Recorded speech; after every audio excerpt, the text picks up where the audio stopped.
Hi ಎಲ್ರಿಗೂ ನಮಸ್ಕಾರ. Welcome back to channel Ashwini Geetanjali. ಎಲ್ಲರೂ ಹೇಗಿದ್ದೀರಾ? ಚೆನ್ನಾಗಿದ್ದೀರಾ? ನಾವೆಲ್ಲರೂ ತುಂಬಾ ಚೆನ್ನಾಗಿದ್ದೀವಿ. ನಾನು 30 days weight loss challenge start ಮಾಡ್ತೀನಿ ಅಂತ ಹೇಳಿದ್ದೆ. ಎಷ್ಟೊಂದು ಜನ ವೆಯ್ಟ್ ಮಾಡ್ತಿದ್ದೀರಾ ನನ್ನ ಜೊತೆ ನೀವು ಚಾಲೆಂಜ್ನ ಮಾಡೋದಕ್ಕೆ. ಸೊ ಈ ಹೊಸ ವರ್ಷ ಬರೋದಕ್ಕೆ ಇನ್ನು 1 ತಿಂಗಳಿದೆ. ಸೊ ಅಟ್ಲೀಸ್ಟ್ ಈ 1 ತಿಂಗಳಾದರೂ ನಾವು ಅಂದ್ಕೊಂಡಿರೋವಂಥ ವೆಯ್ಟ್ ಲಾಸ್ ಮಾಡ್ಕೋಬೇಕು ಅಂತ ಹೊಸ ಅಂದರೆ 2025 ಸ್ಟಾರ್ಟ್ ಆದಾಗಿಂದ ಅಂದ್ಕೊಳ್ತಾನೆ ಇರ್ತೀವಿ. ಬಟ್ ಮಾಡಿರೋಕ್ಕಾಗೋದಿಲ್ಲ. ಈ 1 ತಿಂಗಳು ನಾವು ಯೂಸ್ ಮಾಡ್ಕೊಳ್ಳೋಂತೆ ಕರೆಕ್ಟಾಗಿ. ಸೊ ನನ್ನ ಜರ್ನಿನ ಸ್ಟಾರ್ಟ್ ಮಾಡ್ಕೊಂಡಿದ್ದೀನಿ. ಆ್ಯಂಡ್ ಮೇಯ್ನಾಗಿ ಈ ಫಸ್ಟ್ ಡೇ ಯಾವ ಥರ ಇರುತ್ತೆ ಆ್ಯಂಡ್ ಏನೆಲ್ಲ ಈ 30 ಡೇಸ್ ನಾನು ಫಾಲೋ ಮಾಡ್ತಾಯಿದ್ದೀನಿ ಅನ್ನೋದನ್ನ ಸೊ ಹೇಳ್ಬಿಡ್ತೀನಿ. ಸರಿಯಾಗಿ ಎಲ್ಲಿನೂ ಸ್ಕಿಪ್ ಮಾಡ್ದೇ ಈ ವಿಡಿಯೋನ ನೋಡಿಬಿಟ್ಟು ಆಮೇಲೆ ಈ ಚಾಲೆಂಜ್ನ ಸ್ಟಾರ್ಟ್ ಮಾಡಿ. ಸೊ ಏನು ನೋಡ್ದೇ ಡೈರೆಕ್ಟ್ ನಾವು ಏನೇನು ತೊಗೊಂಡಿದ್ದೀವಿ ಅಷ್ಟೇ ನೋಡಿಕೊಂಡು ಚಾಲೆಂಜ್ನ ಮಾಡ್ತೀವಿ ಅಂದರೆ ಸೊ ಡೆಫಿನೆಟ್ಲಿ ನಿಮಗೆ ರಿಸಲ್ಟ್ಸ್ ಬರೋದಿಲ್ಲ. ಹಾಗಾಗಿನೇ ನಾನು ಹೇಳೋವಂಥ ಪ್ರತಿಯೊಂದನ್ನು ಕೇಳಿಬಿಟ್ಟು ಅದನ್ನು ಫಾಲೋ ಮಾಡಿದರೆ ಮಾತ್ರ ನಿಮಗೆ ರಿಸಲ್ಟ್ಸ್ ಬರುತ್ತೆ. ಈ 30 ಡೇಸಲ್ಲಿ ನಾವು ತುಂಬಾ ಅಚೀವ್ ಮಾಡ್ಬೋದು. ಸೊ ಫಸ್ಟು ಹೇಗಿರುತ್ತೆ ಈ ಚಾಲೆಂಜು ಅಂತಂದರೆ 30 ಡೇಸ್ ಚಾಲೆಂಜ್ ತೊಗೊಳ್ತೀನಿ ಅಂತ ಹೇಳಿದ್ದೆ. ಸೊ ತುಂಬ ಜನ ಕಮೆಂಟು ಮಾಡಿದ್ರಿ, ನಿಮಗೆ ಲೈಕ್ 2 ಮೀಲ್ಸು 3 ಮೀಲ್ಸ್ ಮಾಡಿ, ಇಂಟರ್ಮೀಡಿಯೇಟ್ ಫಾಸ್ಟಿಂಗ್ ಮಾಡಿ, ಅದನ್ನು ಇನ್ಕ್ಲೂಡ್ ಮಾಡಿ, ಇದನ್ನು ಇನ್ಕ್ಲೂಡ್ ಮಾಡಿ ಅಂತ. ಸೊ ಎಲ್ಲನೂ ಪ್ರಾಪರಾಗಿ ಡಿಸೈನ್ ಮಾಡಿ ಪ್ಲ್ಯಾನ್ ಮಾಡಿ ಇಟ್ಕೊಂಡಿದ್ದೀನಿ. ನಿಮ್ಮೆಲ್ಲರಿಗೂ ಹೆಲ್ಪ್ ಆಗುತ್ತೆ ಖಂಡಿತ. ಈ ಒಂದು ಅಪಾರ್ಚುನಿಟಿನ ಮಾತ್ರ ಮಿಸ್ ಮಾಡ್ಕೊಳ್ಳೋಕ್ಕೆ ಹೋಗಬೇಡಿ. ಲಾಸ್ಟ್ ವಿಡಿಯೋಲಿ ನಿಮಗೆ ಹೇಳಿದ್ದೆ, ನಿಮ್ಮೆಲ್ಲರಿಗೂ ಇಷ್ಟ ಆಗೋ ಥರ ಒಂದು ಇನ್ಕ್ಲೂಡ್ ಮಾಡಿದ್ದೀನಿ, ನಿಮ್ಮೆಲ್ಲರಿಗೂ ತುಂಬಾ ಖುಷಿ ಕೊಡುತ್ತೆ ಅಂತ. ಇಲ್ಲಿವರೆಗೂ ನಾನು ಯಾವ ಚಾಲೆಂಜಲ್ಲೂ ಅದನ್ನು ಮಾಡಿಲ್ಲ. ಅದೇನು ಅಂತಂದರೆ ಡೇ ಟು ಡೇ 1ಇಂದ ಡೇ 30ವರೆಗೂ ಎವ್ರಿ ಡೇ ನನ್ನ ವೆಯ್ಟ್ನ ಚೆಕ್ ಮಾಡಿ ನಿಮಗೆ ತೋರಿಸ್ತೀನಿ. ಸೊ ಪ್ರಾಪರಾಗಿ ನೀವು ಎಷ್ಟೊಂದು ಜನ ಕೇಳ್ತಿದ್ರಿ ಆ ಥರ ರೆಗ್ಯುಲರಾಗಿ ಡೈಲಿ ವೆಯ್ಟ್ ಚೆಕ್ ಮಾಡಿ ತೋರಿಸಿ ಅಂತ. ಸೊ ಅದನ್ನು ಈ 30 ಡೇಸ್ ಚಾಲೆಂಜಲ್ಲಿ ಇನ್ಕ್ಲೂಡ್ ಮಾಡ್ತಾ ಇದ್ದೀನಿ. ಸೊ ಅದು ಒಂದು ನಿಮ್ಮೆಲ್ಲರಿಗೂ ಇಷ್ಟ ಆಗೋವಂಥದ್ದು. ಆ್ಯಂಡ್ ಇನ್ನೂ ಒಂದು ಇಷ್ಟ ಆಗೋವಂಥದ್ದು ಇನ್ಕ್ಲೂಡ್ ಮಾಡಿದ್ದೀನಿ. ಅದೇನೆಂದರೆ ಯಾರು ನನ್ನ ಜೊತೆ ಫಾಲೋ ಮಾಡಿ ನಿಮ್ಮದು ಡೇ 1 ಏನಿರುತ್ತಲ್ಲ ಅದ್ರ ವೆಯ್ಟು ಮತ್ತು ನಿಮ್ಮ ಫೋಟೋ ಸೊ ಎಲ್ಲನೂ ತೆಗೆದುಕೊಂಡು ಈ ಚಾಲೆಂಜ್ ಕಂಪ್ಲೀಟ್ ಆದಮೇಲೆ 30 ಡೇಸ್ ಚಾಲೆಂಜ್ ಕಂಪ್ಲೀಟ್ ಆದಮೇಲೆ ಫೈನಲ್ ವೆಯ್ಟು ಮತ್ತು ನಿಮಗೆ ಎಷ್ಟು ವೆಯ್ಟ್ ಲಾಸ್ ಆಯಿತು ಆ್ಯಂಡ್ ನಿಮ್ಮದು ರಿಸಲ್ಟ್ ಯಾವ ಥರ ಬಂದಿದೆ ಸೊ ಆ ಒಂದು ಫೋಟೋ ಸೊ ನನಗೆ ನೀವು ಸೆಂಡ್ ಮಾಡಬೇಕು. ಸೊ ಯಾರ್ದು ಬೆಸ್ಟ್ ಟ್ರಾನ್ಸ್ಫಾರ್ಮೇಷನ್ ಇರುತ್ತೋ ಅವ್ರಿಗೆ ನನ್ನ ಕಡೆಯಿಂದ ಸರ್ಪ್ರೈಸ್ ಬರ್ತೀವಿ. ಸೊ ಇದನ್ನು ಆಲ್ರೆಡಿ ಒಂದು 2-3 ಸಲ ಮಾಡಿದ್ದೀವಿ, ತುಂಬ ಜನಕ್ಕೂ ಇಷ್ಟ ಆಗಿದೆ ಅಲ್ಲ. ಸೊ ಅದೇ ಥರ ಈ ಒಂದು ಗಿವ್ ಅವೇ ಮಾಡಬೇಕು ಅಂದ್ಕೊಂಡಿದ್ದೀನಿ, ಸರ್ಪ್ರೈಸ್ ಗಿಫ್ಟ್ ಥರ, ನಿಮಗೂ ಮೋಟಿವೇಶನ್ ಥರ ಇರುತ್ತೆ ಅಂದ್ಬಿಟ್ಟು. ಸೊ ಇವೆರಡೂ ನಿಮಗೆ ತುಂಬ ಇಷ್ಟ ಆಗೋವಂಥದ್ದು ಇನ್ಕ್ಲೂಡ್ ಮಾಡ್ಕೊಂಡಿದ್ದೀನಿ ಈ 30 ಡೇಸ್ ಚಾಲೆಂಜಲ್ಲಿ. ಕರೆಕ್ಟಾಗಿ ಸ್ಟ್ರಿಕ್ಟಾಗಿ ಮಾಡೋಣಂತೆ, ಮೋಟಿವೇಟೆಡ್ ಆಗಿ ಇರಬೇಕು ಥ್ರೂಔಟ್ 30 ಡೇಸು. ಸೊ ಹಾಗಾಗಿ ಈ ಒಂದು ಜರ್ನಿನ ನೀವೊಬ್ಬರೇ ಮಾಡೋದಕ್ಕಿಂತ ಈ ಥರ ಗ್ರೂಪ್ ಮಾಡಿಕೊಂಡು ಲೈಕ್ ತುಂಬಾ ಚೆನ್ನಾಗಿರುತ್ತೆ. ನೀವು ಡೈಲಿ ಕಮೆಂಟ್ಸ್ ಹಾಕ್ತಾಯಿರಿ, ನಿಮ್ಮ ವೆಯ್ಟ್ನ ಅಪ್ಡೇಟ್ ಮಾಡ್ತಾಯಿರಿ. ಸೊ ಏನು ಚೇಂಜಸ್ ಇರುತ್ತೆ, ಸೊ ಪ್ರತಿಯೊಂದೂ ತುಂಬ ಚೆನ್ನಾಗಿರುತ್ತೆ. ಹಾಗಾಗಿನೇ ಹೇಳ್ತಾ ಇದ್ದೀನಿ, ಮಿಸ್ ಮಾಡ್ಕೊಳಕ್ಕೆ ಹೋಗಬೇಡಿ. ನೆಕ್ಸ್ಟ್ ಮೇನ್ ಸ್ಟಾರ್ಟ್ ಆಗುತ್ತೆ ನನ್ನ ಜರ್ನಿ. ಸೊ ನಂದು ಪ್ರೆಸೆಂಟ್ ವೆಯ್ಟ್ ಎಷ್ಟಿದೆ ಇವಾಗ ಅಂತೇಳಿ ನೀವು ಎಲ್ಲರೂ ನೋಡೋದಕ್ಕೆ ವೆಯ್ಟ್ ಮಾಡ್ತಾ ಇದ್ದೀರಲ್ಲ. ಸೊ ನೋಡಿ ಶಾಕ್ ಅಂತೂ ಆಗಕ್ಕೆ ಹೋಗಬೇಡಿ. ಲಿಟ್ರಲಿ ನೀವು ಅಬ್ಸರ್ವ್ ಮಾಡಿದ್ದೀರಾ, 2019ರಲ್ಲಿ ನಾನು ಯೂಟ್ಯೂಬ್ ಸ್ಟಾರ್ಟ್ ಮಾಡಿದ್ದು. ಸೊ ಅಲ್ಲಿಂದ ಇಲ್ಲಿವರೆಗೂ ನೀವು ನೋಡ್ತಾ ಬರ್ತಿದ್ದೀರಲ್ಲ, ಆಲ್ಮೋಸ್ಟ್ 7-8 ವರ್ಷದಿಂದ ನೋಡ್ತಾ ಇದ್ದೀರಾ. ಸೊ ನಾನು ಫಸ್ಟ್ ಪ್ರೆಗ್ನೆನ್ಸಿ ವೆಯ್ಟ್ ಗೇನ್ ಆಗಿದ್ದು ಆಲ್ಮೋಸ್ಟ್ 72 kgsವರೆಗೂ ವೆಯ್ಟ್ ಗೇನ್ ಆಗಿದ್ದೆ. ಅದಾದಮೇಲೆ ಸೆಕೆಂಡ್ ಪ್ರೆಗ್ನೆನ್ಸಿಗೆ 70 kgsವರೆಗೂ ವೆಯ್ಟ್ ಗೇನ್ ಆಗಿದೆ. ಸೊ ಎಲ್ಲ ಜರ್ನಿ ನಾನು ನಿಮ್ಮ ಜೊತೆ ಶೇರ್ ಮಾಡ್ಕೊಂಡಿದ್ದೀನಿ. ಸೊ ಅಲ್ಲಿಂದ ಇಲ್ಲಿವರೆಗೂ ನಾನು ಯಾವ ಥರ ಇತ್ತು, ನನ್ನ ವೆಯ್ಟ್ ಯಾವ ಥರ ಮೇಂಟೈನ್ ಮಾಡ್ಕೊಂಡು ಬರ್ತಾ ಇದೆ, ಸೊ ಪ್ರತಿಯೊಂದೂ ನೀವು ನೋಡಿದ್ದೀರಾ. ಸೊ ಆ್ಯಂಡ್ ಈಗ ಏನಾಯಿತು ಸಡನ್ನಾಗಿ ಒಂದು 5-6 ತಿಂಗಳಿಂದ ಸೊ ನಂದು ವೆಯ್ಟ್ ಅನ್ನೋದು ವೆಯ್ಟ್ ಗೇನ್ ಆಗಿಬಿಟ್ಟಿದ್ದೀನಿ. ಸೊ ನಾನು ನಾರ್ಮಲಾಗಿ ವೆಯ್ಟು 56-57 ಈ ರೇಂಜಲ್ಲೇ ಇರ್ತಿದ್ದೆ. ಸೊ ಹಬ್ಬ ಅಂದರೆ 58 ಇಲ್ಲಿವರೆಗೆ. ಅದಕ್ಕಿಂತ ಜಾಸ್ತಿ ನಾನು ಯಾವತ್ತೂ ಅಂದರೆ ಹೋಗ್ತಾ ಇರಲಿಲ್ಲ. ಬಟ್ ನಾನು ಈಗ ಎಷ್ಟೇ ಥರದ ಚಾಲೆಂಜಸ್ ತೊಗೊಂಡಿದ್ದೀನಿ ಆ್ಯಂಡ್ ವೆಯ್ಟ್ ಲಾಸ್ ಮಾಡಿಕೊಂಡ್ರೂ ಅದು ನನಗೆ ಪ್ರಾಪರಾಗಿ ರಿಸಲ್ಟ್ಸ್ ಕೊಡ್ತಾ ಇಲ್ಲ ಆ್ಯಂಡ್ ವೆಯ್ಟ್ ಗೇನು ಆಗಿಬಿಟ್ಟಿದ್ದೀನಿ. ಸೊ ಅದು ಬಿಕಾಸ್ ಆಫ್ ಯಾಕೆ ಅಂತಲೂ ನಾನು ಮೆನ್ಷನ್ ಮಾಡಿದ್ದೆ. ಸೊ ನಾನು ಬ್ರೆಸ್ಟ್ ಫೀಡ್ ಸೆಕೆಂಡ್ ಪ್ರೆಗ್ನೆನ್ಸಿ ಆದಮೇಲೆ ಅಂದರೆ ಸೆಕೆಂಡ್ ಡೆಲಿವರಿ ಆದಮೇಲೆ ನಾನು ಬ್ರೆಸ್ಟ್ ಫೀಡ್ನ ಸ್ಟಾಪ್ ಮಾಡಿದ್ಮೇಲೆ ನನಗೆ ಈ ಥರ ಚೇಂಜಸ್ ಆಗಿದೆ ನನ್ನ ಬಾಡಿಯಲ್ಲಿ. ಸೊ ಹಾರ್ಮೋನಲ್ ಚೇಂಜಸ್ಸಿಂದ ಇರ್ಬೋದು ಅಂತ ನಾನು ಅಂದ್ಕೊಂಡಿದ್ದೀನಿ. ಸೊ ಹಾಗಾಗಿನೇ ಏನು ಅಂದ್ಕೊಂಡಿದ್ದೀನಿ ಅಂದರೆ ಇಲ್ಲಿವರೆಗೂ ಓಕೆ 10 ಡೇಸ್ ಮಾಡಿದೆ, 1 ವೀಕ್ ಮಾಡಿದೆ, ಮತ್ತು ಸ್ವಲ್ಪ ಗ್ಯಾಪ್ ತೊಗೊಂಡೆ, ಮತ್ತು ನಾನು ಪ್ರಾಪರಾಗಿ ಸ್ವಲ್ಪ ಮಾಡಿಲ್ಲ ಡೆಡಿಕೇಟೆಡ್ ಆಗಿ. ಬಟ್ ಈ 1 ಮಂತ್ ನಾನು ಟ್ರೈ ಮಾಡಲೇಬೇಕು. ನನ್ನ ಹೆಲ್ತ್ ಅಂದರೆ ಏನಕ್ಕೆ ಸಡನ್ನಾಗಿ ವೆಯ್ಟ್ ಗೇನ್ ಆಗ್ತಾ ಇದ್ದೀನಿ ಅನ್ನೋದನ್ನ ನಾನು ತಿಳ್ಕೊಬೇಕು. ಸೊ ನಾನು ಪ್ರಾಪರ್ 1 ಮಂತ್ ಟೈಮ್ ಕೊಟ್ಬಿಟ್ಟು ಸ್ಟ್ರಿಕ್ಟಾಗಿ ಫಾಲೋ ಮಾಡ್ತೀನಿ. ನನ್ನ ಕಡೆಯಿಂದ ಬೆಸ್ಟ್ ಎಷ್ಟಾಗುತ್ತೋ ಅಷ್ಟು ಕೊಟ್ಟು ಟ್ರೈ ಮಾಡೋಣ. ಸೊ ವೆಯ್ಟ್ಗೆ ಅಂದರೆ ನಾನು ವೆಯ್ಟ್ ಗೇನ್ ಆಗಿರೋದು ಲೂಸ್ ಆಗುತ್ತಾ ಇಲ್ಲ, ಸೊ ವೆಯ್ಟ್ನ ಕಡಿಮೆ ಮಾಡ್ಕೊತೀನಾ ಇಲ್ಲ, ಆ್ಯಂಡ್ ಎಷ್ಟು ಕಡಿಮೆ ಮಾಡ್ಕೊಳ್ತಿದ್ದೀನಿ ಅನ್ನೋ ಪ್ರತಿಯೊಂದೂ ಅಬ್ಸರ್ವ್ ಮಾಡಿಬಿಟ್ಟು 1 ತಿಂಗಳಾದಮೇಲೆ ನಂದು ವೆಯ್ಟ್ ಕಡಿಮೆ ಆಗ್ತಾ ಇದೆ ಅಂದರೆ ಓಕೆ, ಇಲ್ಲ ಅಂತಂದರೆ ನಾನು ಡಾಕ್ಟರ್ನ ಕನ್ಸಲ್ಟ್ ಮಾಡಲೇಬೇಕು ಅಂತ ಡಿಸೈಡ್ ಮಾಡಿದ್ದೀನಿ. ಸೊ ಹೆಲ್ತ್ ಬಗ್ಗೆ ನಾವು ಯಾವತ್ತೂ ನೆಗ್ಲೆಕ್ಟ್ ಮಾಡಬಾರ್ದಲ್ಲ. ಸೊ ಹಾಗಾಗಿನೇ ಇದನ್ನು ನಾನು ಮೈಂಡಲ್ಲಿ ಫಿಕ್ಸ್ ಮಾಡ್ಕೊಂಡ್ಬಿಟ್ಟಿದ್ದೀನಿ. ಇದಿಷ್ಟು ನನ್ನ ಜರ್ನಿ. ಸೊ ಫಸ್ಟ್ ನಾನು ವೆಯ್ಟ್ ಗೇನ್ ಎಷ್ಟಾಗಿದ್ದೀನಿ ಆ್ಯಂಡ್ ಈಗ ಪ್ರೆಸೆಂಟ್ ವೆಯ್ಟ್ ಎಷ್ಟಿದ್ದೀನಿ ಅಂತ ಹೋಗಿ ನೋಡ್ಕೊಂಡು ಬನ್ನಿ. ಸೊ ಆಮೇಲಿಂದ ಫಸ್ಟ್ ಡೇ 1 ಚಾಲೆಂಜ್ನ ಸ್ಟಾರ್ಟ್ ಮಾಡ್ತೀನಂತೆ.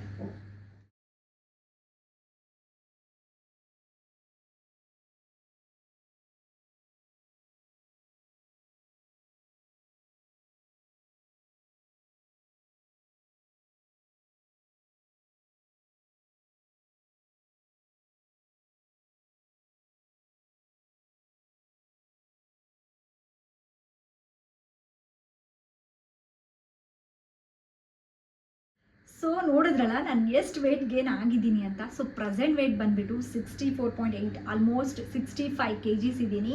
ಲಿಟ್ರಲಿ ಇದು ನನಗೆ ಶಾಕಿಂಗ್ ಥರನೇ. ಯಾಕಂತಂದರೆ ನಾನು ಎಷ್ಟಿದ್ದೆ, ನಂದು ವೆಯ್ಟ್ ಎಲ್ಲ ಪ್ರೆಗ್ನೆನ್ಸಿ ವೆಯ್ಟ್ ಎಲ್ಲ ಎಷ್ಟಿತ್ತು ನಿಮಗೆಲ್ಲ ಗೊತ್ತೇ ಇದೆ. ಸೊ ಹೊಸ್ದಾಗಿ ಏನೂ ನೋಡ್ತಾ ಇಲ್ಲ ನೀವು. ಬಟ್ ಈ ಒಂದು ಚಾಲೆಂಜಿಂದ ನಾನು ಒಂದು ಮಿನಿಮಮ್ ಒಂದು ತಿಂಗಳಲ್ಲಿ 5 kgs ಆದರೂ ಕಡಿಮೆ ಮಾಡ್ಕೋಬೇಕು ಅಂತ ಅಂದ್ಕೊಂಡಿದ್ದೀನಿ. ಸೊ ನೋಡೋಣ ಅದು ನನ್ನ ಬಾಡಿಗೆ ಯಾವ ಥರ ವರ್ಕ್ ಆಗುತ್ತೆ. ಬಟ್ ನನಗೆ ಗೊತ್ತಿದೆ ತುಂಬಾ ಸ್ಲೋ ಆಗ್ತಾ ಇದೆ ಏನು ನನ್ನ ವೆಯ್ಟ್ ಲಾಸ್ ಆಗೋದು. ಬಟ್ ಹಾಗಂತ ನನಗೇನು ರಿಸಲ್ಟ್ ಬರ್ತಾ ಇದೆ ಅಲ್ಲ, ಸೊ ಡೇ ಟು ಡೇ ನಾನು ವೆಯ್ಟ್ ತೋರಿಸ್ತಿಲ್ಲ. ಸೊ ಅದನ್ನು ನೋಡಿಬಿಟ್ಟು ನೀವು ಡಿಸೈಡ್ ಮಾಡ್ಕೊಳಕ್ಕೆ ಹೋಗಬೇಡಿ ಸೊ ನಮಗೂ ಇದೇ ಥರ ವರ್ಕ್ ಆಗುತ್ತೇನೋ, ಸೊ ನಾವು ವೆಯ್ಟ್ ಕಡಿಮೆ ಆಗೋಕ್ಕಾಗ್ತಾ ಇಲ್ಲ ಅಂತ ಮಾತ್ರ ಅಂದ್ಕೊಳಕ್ಕೆ ಹೋಗ್ಬೇಡಿ. ಹೇಳಿದ್ನಲ್ಲ, ಎಲ್ಲರ ಬಾಡಿ ಒಂದೇ ಥರ ಇರಲ್ಲ, ಎಲ್ಲರದ್ದು ಡಿಫ್ರೆಂಟ್ ಆಗಿರುತ್ತೆ. ಕೆಲವ್ರಿಗೆ ಬೇಗನೆ ರಿಸಲ್ಟ್ಸ್ ಕೊಡ್ಬೋದು, ಇನ್ನು ಕೆಲವರಿಗೆ ಒಂದು ಅಟ್ಲೀಸ್ಟ್ 15 days 20 days ಆದಮೇಲೆಯಿಂದ ರಿಸಲ್ಟ್ ಕೊಡೋದಕ್ಕೆ ಸ್ಟಾರ್ಟ್ ಆಗುತ್ತೆ. ಸೊ ಹಾಗಾಗಿನೇ ಎಲ್ಲೂ ಹೋಪ್ಸ್ ಕಳ್ಕೊಳ್ದೇನೆ ಸೊ ಸ್ಟ್ರಿಕ್ಟಾಗಿ ಮಾಡೋಣ ಅಂತ ಈ 1 ತಿಂಗಳು, ಓಕೆನಾ. ಸೊ ಎಲ್ಲರೂ ಖುಷಿಯಿಂದ ಜಾಯ್ನ್ ಆಗಿ 100% ಕಾನ್ಫಿಡೆನ್ಸಿಂದ ನಾವು ಮಾಡೇ ಮಾಡ್ತೀವಿ ಅಂತೇಳ್ಬಿಟ್ಟು ಅಂದ್ಕೊಂಡು ಈ ಚಾಲೆಂಜ್ನ ಸ್ಟಾರ್ಟ್ ಮಾಡಿ. ಹೇಳಿದ್ನಲ್ಲ, ನಿಮಗೆ ಆಗಲ್ಲ ಅಂದರೆ ಯಾವುದಾದ್ರೂ ಒಂದು ಪ್ರಾಮಿಸ್ ತೊಗೊಂಡ್ಬಿಡಿ.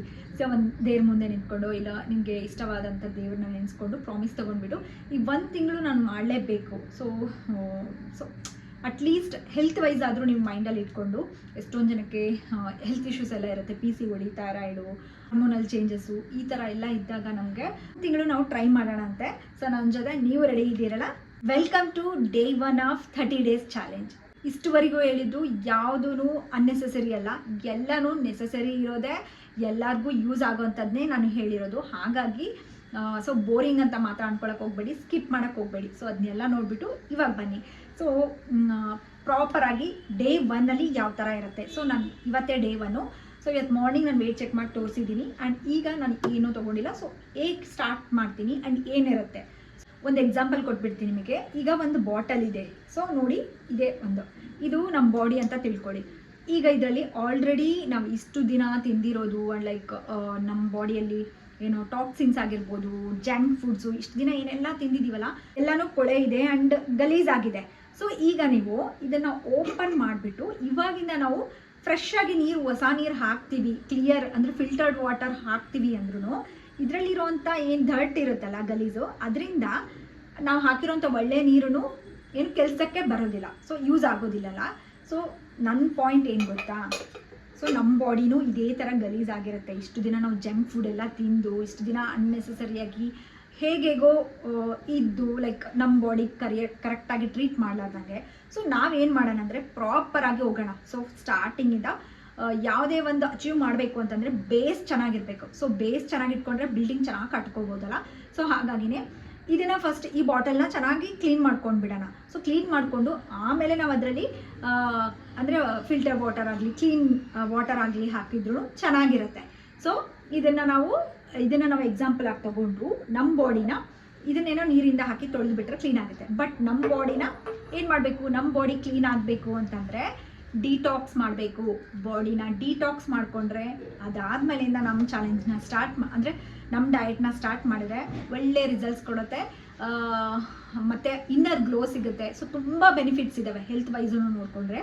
ಹಾಗಾಗಿನೇ ನಾನು ಹೇಳ್ತಾ ಇರೋದೇನು ಅಂದರೆ, ಫಸ್ಟ್ ನಾನು ಏನು ಅಂದ್ಕೊಂಡೆ, ಇದನ್ನು ನಮ್ಮ ಸಬ್ಸ್ಕ್ರೈಬರ್ ಒಬ್ಬರು ಮೆನ್ಷನ್ ಮಾಡಿದ್ದಾರೆ. ಸೊ ಸ್ನೇಹ HT ಅಂತೇಳಿ ಅವ್ರದ್ದು ಕಮೆಂಟನ್ನು ನಾನು ಡಿಸ್ಪ್ಲೇ ಮಾಡ್ತೀನಿ ನೋಡಿ. ಸೊ ಡಿಟಾಕ್ಸ್ ಏನಾದರೂ ಮಾಡಿಕೊಂಡು, ನಾನು ಎವ್ರಿ ಟೈಮ್ ನಿಮಗೆ ಹೇಳ್ತಿರ್ತೀನಲ್ಲ, ಹಬ್ಬ ಆಯಿತು ಎಲ್ಲ ಫಂಕ್ಷನ್ ಆಯಿತು ಅಂದರೆ ಅದ್ರ ನೆಕ್ಸ್ಟ್ ಡೇ ಅದಾದಮೇಲೆ ನೀವು ಡಿಟಾಕ್ಸ್ ಮಾಡಲೇಬೇಕು ನಮ್ಮ ಬಾಡಿನ. ಸೊ ಅದಾದಮೇಲೆ ಮತ್ತೆ ನಾವು ಬ್ಯಾಕ್ ಟು ರುಟೀನ್ ಮಾಡಿಕೊಂಡ್ರೆ ತುಂಬ ಯೂಸ್ ಆಗುತ್ತೆ ಅದರಿಂದ ಅಂತ. ಸೊ ಹಾಗಾಗಿನೇ ಡೇ 1 ಹೇಗಿರುತ್ತೆ ಅಂದರೆ ಫುಲ್ ಡಿಟಾಕ್ಸ್ ಡೇ ಇರುತ್ತೆ. ಸೊ ಡಿಟಾಕ್ಸ್ ಅಂದರೆ ಸ್ಟೋನ್ ಥರ ಡಿಟಾಕ್ಸ್ ಮಾಡ್ಕೋಬೋದು. ಫಸ್ಟ್ ಬಂದುಬಿಟ್ಟು ಬರೀ ವಾಟರ್ ಫಾಸ್ಟಿಂಗ್, ಬರೀ ನೀರೆಲ್ಲ ಮಾರ್ನಿಂಗಿಂದ ಲೈಕ್ ಡೇ ಫುಲ್ಲಾಗಿ ಬರೀ ನೀರನ್ನೇ ತೊಗೊಂಡು ವಾಟರ್ ಫಾಸ್ಟಿಂಗ್ ಮಾಡೋದು. ಸೊ ನೀವು ಉಪವಾಸ ಎಲ್ಲ ಮಾಡ್ತಾ ಇರ್ತೀವಲ್ಲ, ಅದನ್ನು ಸೈಂಟಿಫಿಕ್ಕಾಗಿ ಬಾಡಿನ ಡಿಟಾಕ್ಸ್ ಮಾಡ್ಕೊಳ್ಳೋದಂತಲೂ ಹೇಳ್ತೀವಿ. ಸೊ ಅದರಿಂದ ತುಂಬ ಯೂಸಸ್ಸು ಇದ್ದಾವೆ. ಸೊ ಆ ಥರ ಒಂದು ಡಿಟಾಕ್ಸ್ ಮಾಡ್ಕೋಬೋದು. ಇಲ್ಲ ಅಂತಂದರೆ ಓನ್ಲಿ ಫ್ರೂಟ್ ಜ್ಯೂಸಸ್, ಇಲ್ಲಾಂದರೆ ಡಿಟಾಕ್ಸ್ ಡ್ರಿಂಕ್ಸ್, ವೆಜಿಟೇಬಲ್ ಜ್ಯೂಸಸ್ಸು, ಈ ಥರದನ್ನ ನಾವು, ಮತ್ತು ಫ್ರೂಟ್ ಜ್ಯೂಸಸ್ ಅಂದರೆ ಸಕ್ಕರೆ ಬೆಲ್ಲ ಅದೆಲ್ಲ ಹಾಕಿ ತೊಗೊಳ್ಬಾರ್ದು, ಏನೂ ಇಲ್ಲ. ಸೊ ಪ್ಲೇನ್ ಆಗಿ ನಾನು ಎಷ್ಟೊಂದು ಡಿಟಾಕ್ಸ್ ಡಯಟ್ಗಳನ್ನ ತೋರಿಸಿದ್ದೀನಿ. ಸೊ ಅದರಲ್ಲಿ ನಾನು ಕಮೆಂಟ್ಸಲ್ಲಿ ಡಿಸ್ಕ್ರಿಪ್ಷನಲ್ಲಿ ಲಿಂಕ್ಸ್ ಬೇಕಿದ್ರೆ ಕೊಡ್ತೀನಿ, ಅಥವಾ ಎಂಡ್ ಕಾರ್ಡಲ್ಲಿ ಕೊಟ್ಟಿರ್ತೀನಿ, ಚೆಕ್ ಮಾಡ್ಕೊಳ್ಳಿ. ಆ ಥರ ಡಿಟಾಕ್ಸ್ ಏನು ಜ್ಯೂಸ್ ಡಯಟ್ ಆ ಥರ ಏನಾದರೂ ಪ್ರಾಪರಾಗಿ 1 ದಿನ ಇಲ್ಲ 2 ದಿನ ಫಾಲೋ ಮಾಡಿ. ಸೊ 2 ದಿನ ಮಾಡಿದರೆ ಇನ್ನೂ ಒಳ್ಳೆಯದು. ಬಟ್ 2 ದಿನ ಮಾಡೋಕ್ಕಾಗಲ್ಲ ಅಂದರು 1 ದಿನ ಆದರೂ ಕಂಪಲ್ಸರಿಯಾಗಿ ನಿಮ್ಮ ಡಯಟ್ನ ಸ್ಟಾರ್ಟ್ ಮಾಡೋದಕ್ಕೂ ಮುಂಚೆ ಸೊ 1 ದಿನ ಡಿಟಾಕ್ಸ್ ಡಯಟ್ ಮಾಡಲೇಬೇಕು. ಸೊ ಇವತ್ತು ನಾನು ಡಿಟಾಕ್ಸ್ ಡಯಟ್ನ ಮಾಡ್ತಾ ಇದ್ದೀನಿ. ಸೊ ಡಿಟಾಕ್ಸ್ ಡಯಟ್ ನಾನು ಯಾವ ಥರ ಮಾಡ್ಕೊಳ್ತೀನಿ, ಹಾಗೆ ಇದರಲ್ಲಿ ನಾನು ತೊಗೊಳ್ಳೋ ಅಂಥದ್ದು ನಿಮ್ಮ ಹತ್ರ ಇರಲಿಲ್ಲ ಅಂತಂದರೆ ಸಾಕಷ್ಟು ಜನ ಅದೇ ಕೇಳಿದ್ರು, ರೇಷನ್ ಕೊಟ್ಬಿಡಿ, ನಮಗೆ ಏನೇನೆಲ್ಲ ಬೇಕು 1 ತಿಂಗಳಿಗೆ ರೇಷನ್ನ ಬರೆದು ಕೊಟ್ಬಿಡಿ, ನಾವು ರೇಷನ್ ತೊಗೊಂಡು ಬಂದುಬಿಡ್ತೀವಿ, ಸೊ ಕರೆಕ್ಟಾಗಿ ಮಾಡೋಣ ಅಂತ. ಸೊ ರೇಷನ್ ಅನ್ನೋದು ಮನೇಲಿ ಎಲ್ಲ ಏನಿರುತ್ತಲ್ಲ ಅದರಿಂದನೇ ನಾನು ಮಾಡೋದು. ಬಟ್ ಪರ್ಟಿಕ್ಯುಲರ್ ಆಗಿ ಏನಾದರೂ ತೋರಿಸಿದ್ದೀನಿ ಅಂತಂದರೆ ಅದ್ರ ಬದಲಾಗಿ ನಾನು ಬೇರೆ ಆಪ್ಷನು ಕೊಡ್ತೀನಿ, ಅದೇ ಥರ ವರ್ಕ್ ಆಗೋಂಥದ್ದು ಆಪ್ಷನು ಕೊಡ್ತೀನಿ. ಆ್ಯಂಡ್ ಹಾಗಾಗಿನೇ ನಾನು ಒಂದು 2 ದಿನ ಮುಂಚೆನೇ ನಿಮಗೆ 2-3 ದಿನ ಮುಂಚೆನೇ ವೀಡಿಯೋನ ಅಪ್ಲೋಡ್ ಮಾಡ್ತಾ ಇದ್ದೀನಲ್ಲ. ಸೊ ಹಾಗಾಗಿ ನಿಮಗೆ ಬೇಕಾಗುವಂಥದ್ದನ್ನ ತೊಗೊಂಡಿಟ್ಕೊಂಡು ಮಾಡ್ಕೊಳ್ಳಿ. ನಾನು ರೆಗ್ಯುಲರಾಗಿ ಯೂಸ್ ಮಾಡೋವಂಥದ್ದೇ ಕಾಳುಗಳೆಲ್ಲ ಬೇಕು. ಆ್ಯಂಡ್ ನೆಕ್ಸ್ಟ್ ಬಂದುಬಿಟ್ಟು ಡಿಟಾಕ್ಸ್ ಮಾಡೋಂಥ ವೆಜಿಟೇಬಲ್ಸು, ಫ್ರೂಟ್ಸು ಬೇಕು. ಆಮೇಲೆ ಕಂಪಲ್ಸರಿಯಾಗಿ ನಟ್ಸು, ಸೀಡ್ಸ್ ಏನಿದಾವಲ್ಲ, ನಾನು ಎವ್ರಿ ಡಯಟಲ್ಲಿ ಹೇಳ್ತಿರ್ತೀನಿ, ಯಾಕಂದರೆ ಇವು ಸೂಪರ್ ಫುಡ್ಸು. ಇದನ್ನು ತೊಗೊಳ್ದೆ ನಾವು ಡಯಟ್ ಮಾಡ್ಕೊಳ್ತಾ ಇದ್ದೀವಿ ಅಂದರೆ ಆಬ್ವಿಯಸ್ಲಿ ಹೇರ್ ಫಾಲ್ ಆಗುತ್ತೆ, ಮತ್ತು ಪೇಷಂಟ್ ಥರ ಕಾಣ್ತೀವಿ, ಮುಖ ಎಲ್ಲ ಒಳಗೋಗ್ಬಿಟ್ಟು ತೆಳ್ಳಗಾಗ್ಬಿಡೋದು. ಸೊ ಅದೆಲ್ಲ ಏನಕ್ಕೆ ಅಂದರೆ ನಮ್ಮ ಬಾಡಿಗೆ ಸಿಗುವಂಥ ನ್ಯೂಟ್ರಿಯೆಂಟ್ ಸಿಗದೇ ಇದ್ದಾಗ ಡೆಫಿನೆಟ್ಲಿ ಆ ಥರ ಎಕ್ಸ್ಪೀರಿಯನ್ಸ್ ಆಗುತ್ತೆ. ಸೊ ಅದೆಲ್ಲ ನಾವು ಅವಾಯ್ಡ್ ಮಾಡಬೇಕು ಅಂದರೆ ಈ ಥರ ಸೂಪರ್ ಫುಡ್ಗಳನ್ನ ಇನ್ಕ್ಲೂಡ್ ಮಾಡಲೇಬೇಕು. ಸೊ ನೀವು ಕಂಪಲ್ಸರಿಯಾಗಿ ತರಿಸಿಟ್ಕೋಬೇಕಾಗಿರೋದು ನಟ್ಸು, ಅದರಲ್ಲಿ ಬಾದಾಮಿ ಮತ್ತು ವಾಲ್ನಟ್ಸು. ಸೊ ಈ ಥರ ನಟ್ಸ್ ಮಿನಿಮಮ್ ಏನು ನಟ್ಸ್ ಇರ್ತಾವಲ್ಲ ಅದನ್ನು ತೊಗೊಳ್ಳಿ. ನೆಕ್ಸ್ಟ್ ಬಂದುಬಿಟ್ಟು ಸೀಡ್ಸ್, ಚಿಯಾ ಸೀಡ್ಸ್, ಅಗಸೆ ಬೀಜ, ಆಮೇಲೆ ಅಗಸೆ ಬೀಜ, ಕುಂಬಳಕಾಯಿ ಬೀಜ, ಸೂರ್ಯಕಾಂತಿ ಬೀಜ, ಈ ಥರದ್ದು ಸೀಡ್ಸ್ ಎಲ್ಲ ಕಂಪಲ್ಸರಿಯಾಗಿ ಯೂಸ್ ಮಾಡ್ತೀವಿ. ಇದ್ರ ಜೊತೆಗೆ ಎಲ್ಲ ಥರದ್ದು ಕಾಳುಗಳು ಇರಬೇಕು. ಆ್ಯಂಡ್ ಪ್ರೋಟೀನ್ ಸೋರ್ಸ್, ಕಂಪಲ್ಸರಿಯಾಗಿ ಪ್ರೋಟೀನ್ ಸೋರ್ಸ್ನ ಇನ್ಕ್ಲೂಡ್ ಮಾಡ್ತೀನಿ. ಸೊ ಪ್ರೋಟೀನ್ ಸೋರ್ಸ್ ನಿಮ್ಮೆಲ್ಲರಿಗೂ ಗೊತ್ತೇ ಇದೆ, ಸೋಯಾ ಮತ್ತು ಕಾಳುಗಳು, soya chunks, paneer, tofu, eggs, chicken, ಈ ಥರದನ್ನ ಇನ್ಕ್ಲೂಡ್ ಮಾಡ್ತೀನಿ. ಸೊ ಅದು ಬಿಟ್ಟರೆ ಬೇರೆ ಏನು ಫ್ಯಾನ್ಸಿಯಾಗಿ ಏನು ನಾನು ನಿಮಗೆ ತೋರಿಸೋದಿಲ್ಲ, ಆರಾಮಾಗಿ ಮಾಡೋಣ ಅಂತೆ. ಸೊ ಟೈಮ್ ಇದೆ, ತಲೆ ಕೆಡಿಸ್ಕೊಳಕ್ಕೆ ಹೋಗಬೇಡಿ. ಆ್ಯಂಡ್ ಇನ್ನೂ ಒಂದು ಏನು ಗೊತ್ತಾ, ಪ್ರತಿ ವಿಡಿಯೋಗೂ ನೀವು ಏನು ಲೈಕ್ ಮಾಡಬೇಕು ಆ್ಯಂಡ್ ಶೇರ್ ಮಾಡಬೇಕು. ಅವಾಗ ಮಾತ್ರ ನನಗೂ ಮೋಟಿವೇಶನ್ ಸಿಗುತ್ತೆ, ಒಳ್ಳೆ ರೆಸ್ಪಾನ್ಸ್ ನಿಮ್ಮ ಕಡೆಯಿಂದ ಒಳ್ಳೆ ರೆಸ್ಪಾನ್ಸ್ ಸಿಕ್ಕರೆ ನನಗೆ ಮಾತ್ರ ಈ ಜರ್ನಿನ ಈ 30 ಡೇಸ್ ಏನು ಡೇ ಟು ಡೇ ವಿಡಿಯೋನ ಅಪ್ಲೋಡ್ ಮಾಡೋದಕ್ಕೂ ನನಗೂ ಬೋರ್ ಆಗದೆ ಮತ್ತು ಇಂಟ್ರೆಸ್ಟ್ ಬರುತ್ತೆ. ಇಲ್ಲ ನಿಮ್ಮ ವ್ಯೂಸ್ ಸರಿಯಾಗೇ ಬರೋದಿಲ್ಲ, ರೆಸ್ಪಾನ್ಸ್ ಸರಿಯಾಗಿ ಸಿಗ್ತಾ ಇಲ್ಲ ಅಂದರೆ ನನಗೂ ಅಯ್ಯೋ ಏನು ಮಾಡೋದು ಬಿಡಪ್ಪ, ಎಷ್ಟು ಕಷ್ಟಪಟ್ಟು ಮಾಡಿದ್ರು ಸರಿಯಾಗಿ ರೀಚೇ ಸಿಗ್ತಾ ಇಲ್ಲ, ಸರಿಯಾಗಿ ಅಂದರೆ ಜನಕ್ಕೆ ಯೂಸ್ ಆಗ್ತಾ ಇಲ್ಲ ಅಂತ ಅನಿಸ್ಬಿಡುತ್ತೆ. ಹಾಗಾಗಿನೇ ಅದನ್ನು ನೆನ್ಪಿಟ್ಕೊಳ್ಳಿ. ಸೊ ನನಗೆ ಹಂಗೆ ಅನ್ಸೋದಕ್ಕೆ ಮಾತ್ರ ನೀವು ಬಿಡಬೇಡಿ. ಸೊ ಕಂಪಲ್ಸರಿಯಾಗಿ ಲೈಕ್ಸ್, ಶೇರ್, ಕಮೆಂಟು ಮಾಡಲೇಬೇಕು ಈ 1 ತಿಂಗಳು ಚಾಲೆಂಜ್ಗೆ. ಹಾಗಾಗಿನೇ ಎಲ್ಲರಿಗೂ ಯೂಸ್ ಆಗೋ ಥರ ಮಾಡ್ತಾ ಇದ್ದೀನಲ್ಲ. ತುಂಬ ಕಷ್ಟ ಆಗುತ್ತೆ ಗೊತ್ತಾ, ಡೇ ಟು ಡೇ ವಿಡಿಯೋನ ಶೂಟ್ ಮಾಡ್ಕೊಳ್ಳೋದು, ಎಡಿಟ್ ಮಾಡೋದು, ಅದು ಮಕ್ಕಳನ್ನ ಇಟ್ಕೊಂಡು ಮಾಡೋದು ಅಷ್ಟು ಸುಲಭ ಅಲ್ವೇ ಅಲ್ಲ. ಹಾಗಾಗಿನೇ ಹೇಳ್ತಾ ಇದ್ದೀನಿ. ಸೊ ನಿಮ್ಮ ಕಡೆಯಿಂದ ಒಳ್ಳೆ ರೆಸ್ಪಾನ್ಸ್ ಸಿಗಲೇಬೇಕು ನನಗೆ, ಆವಾಗ ಮಾತ್ರ ನಾನು ಮೋಟಿವೇಟೆಡ್ ಆಗಿರ್ತೀನಿ.